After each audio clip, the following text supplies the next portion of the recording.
දරුවා ආයිමත්? අම්මේ නෙළුම් ඉන්නවද? ගෙදර නෑ දරුවෝ. මම නෙළුම්ට ජොබ් එකක් කෙවුවා. හොඳ තැනක්. එයාට ජොබ් එක කරන ගමන් ඉගෙන ගන්නත් පුළුවන්.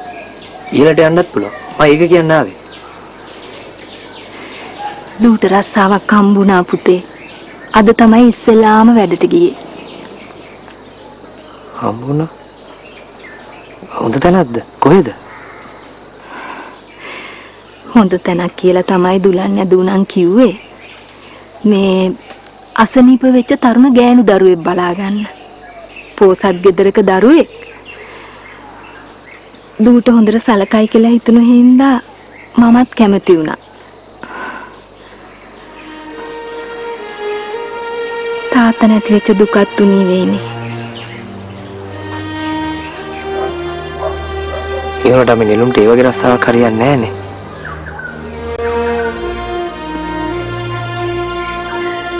මේ දරුවා දූ ගැන හොඳට දන්නවා වගේනේ කතා කරන්නේ.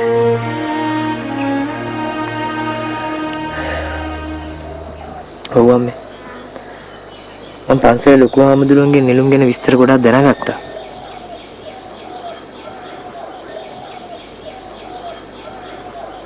අම්මේ. මම මෙහාට එන්නේ අවංක හිතකින්. අවංකව මට නෙළුම් ගැන අම්මා ගැන අනුකම්පා.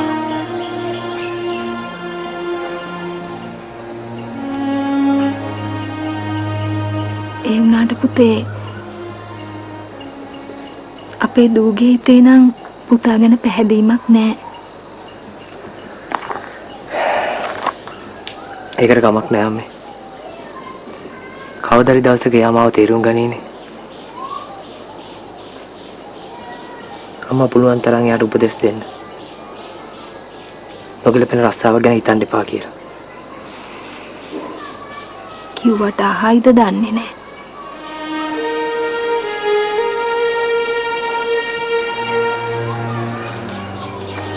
අපරාධයගේ වටිනා අනාගතේ.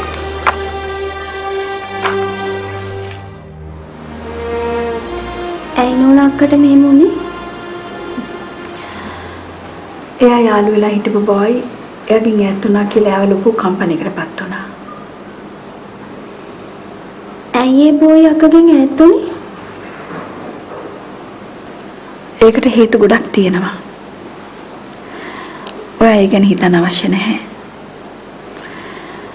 ඔයා මං කියපු විදිහට අක්කට වෙලාවට කෑම බීම ටික දෙන්න, බෙහෙත් ටික දෙන්න, එයාව හොඳට බලා ගන්න.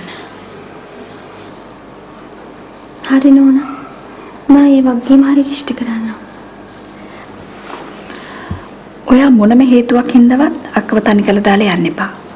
ඔයාට යන්න අවශ්‍යතාවයක් තියෙනවා නම් මට කෝල් එකක් දෙන්න. මම ඔයාට මොබයිල් ෆෝන් එකක් දෙන්න. හරිනේ?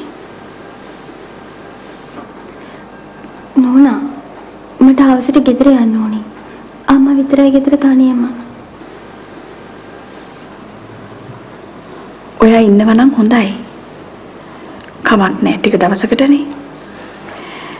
එහෙමනම් අක්කට නිින්ද යන බෙහෙත් ටික දීලා නිින්ද ගියාට පස්සේ ඔයා යන්න.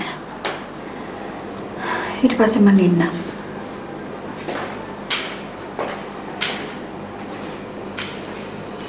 නෝනා අක්කා.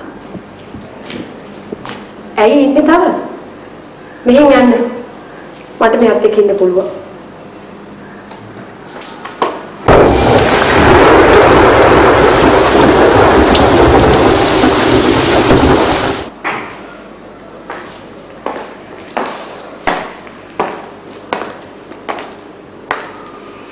දුව අම්මා යන්න. මට මේ හැංගිලා ඉන්න පුළුවන්. වර දැන් හොඳයි නේද? මට නරකක් වෙන්නේ අම්මා මේ හිටියොත්. අම්මගේ පස්සෙන් පොලිසියේ මාව හොයාගෙන.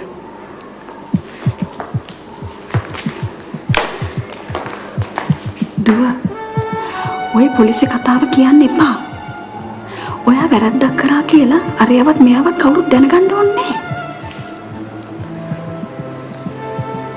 එයා හොඳ කෙනෙක්. මොකද්ද අමුත්තක් දැනනවා මට යාගෙන.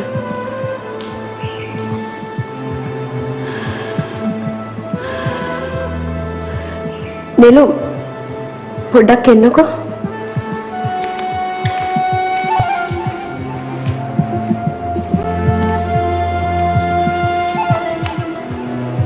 නිලු ඔයාව හොඳට හිතට අල්ලලා දුවට දුව හොඳට බලා ගන්න. එයාට වෙලාවට කැම වීම ටික දෙන්න. මම වෙලාවට හැමදේම කරන්න ඕන.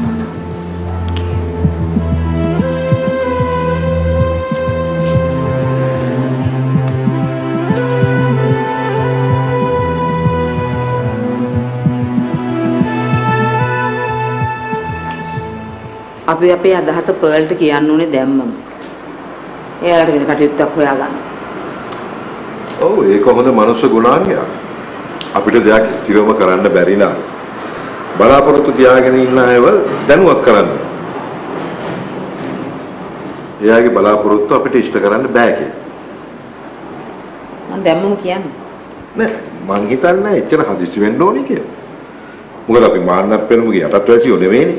අපි ගන්න හැම තීරණයක්ම ඉතාමත්ම ඉක්මනට ශනිකව දැනුවත් කරන්න. ඔව් කලබල වෙන්න හොඳ නෑ කිසි දෙයකට. ටික දවසක් යනකොට තාත්තලා පුතාලාගේ අදහස් වෙනස් වෙන්න ඉඩ තියෙනවනේ. නෑ කවදාවත් ඒක නම් වෙන්නේ නෑ. මම වෙනස් වෙන්නෙත් නෑ. මම පුතාට වෙනස් වෙන්න දෙන්නෙත් නෑ. මොකද්ද ඔයාලා ওই තරම් තියෙන අකමැත්ත? ඒකට ප්‍රබල හේතු කාරණා කීපයක්ම තියෙනවා. ඔයාට කියන්න බැරි සහ පුළුවන්. කියන්න බැරි දේවල් නුගේ හැටියට කමක් නැහැ. කියන්න පුළුවන් දේ කියමු අඩුතරමේ. මානසික මට්ටම දුර්වල බිරිඳ මොකටද මගේ පුතාට? ඔයාගේ මනස්ගත. කවුමුදී කොහොමද එහෙම කෙනෙක් වෙන්නේ? මානසික මට්ටම දුර්වල නම් කොහොමද මානපිරිමලාගේ බිස්නස් හැන්ඩල් කරන්නේ? පහුගිය මාසේ තමයි මානපිරිමලාගේ බිස්නස් වල වැඩිම ප්‍රොෆිට් තිබිලා තියෙන්නේ. ඒ අනුත්තරගේ ටැලන්ට් නිසානේ. දැන් අනුත්තර නැහැනේ මානපිරිමගේ ඔෆිස් එකේ. බලන්න මේ මාසේ මොකද වෙන්නේ කියලා. කොහොම හරි දෙන්නම එකතු වෙච්ච තැනනේ සාර්ථකත්වය. ඉතින් තව මොනවද කතා?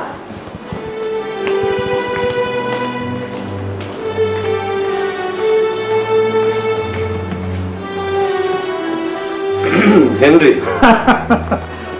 ඔන්න සේරම ප්‍රශ්න ඉවරයි. හැමදේම ලස්සනට ගලපලා දෙන්නේ මෙන්න යතුරු. thank you thank you විතරක් මදි. මට මගේ ගාන ඕනේ.